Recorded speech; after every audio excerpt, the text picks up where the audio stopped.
नमस्कार.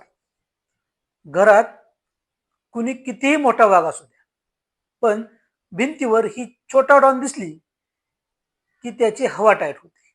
हो, मी बोलतोय आपल्या सगळ्यांच्या घरात बिना भाड्याने राहणाऱ्या पालीबद्दल. मित्रांनो, पाल दिसली की कोणी घाबरून पळतं, तर कोणी लगेच तर्कवितर्क चालू करतं.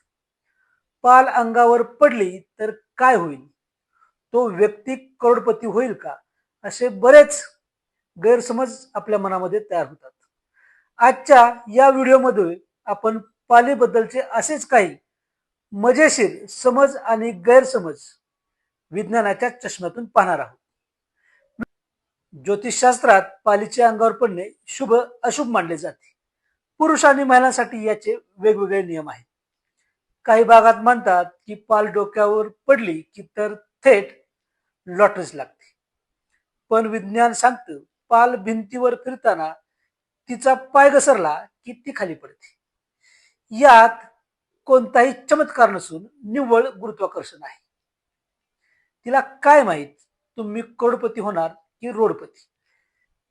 लहानपणापासून आपल्याला सांगितलं जातं की पावभाजीत किंवा दुधात पाल पडली आणि ती खाल्ली की माणूस गेलाच. पण विज्ञान सांगतं आपल्या घरात राहणारी पाल विषारी नसते. तिच्या त्वचेवर किंवा लाळेत कोणताही जीवघेणा विषारी पदार्थ नसतो.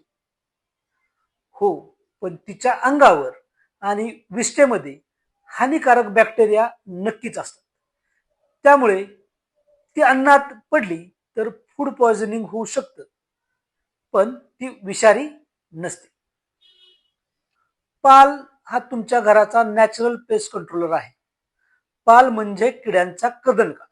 तुमच्या घरात फिरणारे डास, माशा, कोळी आणि झुरळ यांना पाल अगदी आवडीने पस्त करते. जर घरात पाल नसेल तर या लहान किड्यांचा सुळसुळाट होईल. म्हणजे पाल एक प्रकारे तुमचे घर स्वच्छ ठेवण्यास मदतच करत असते.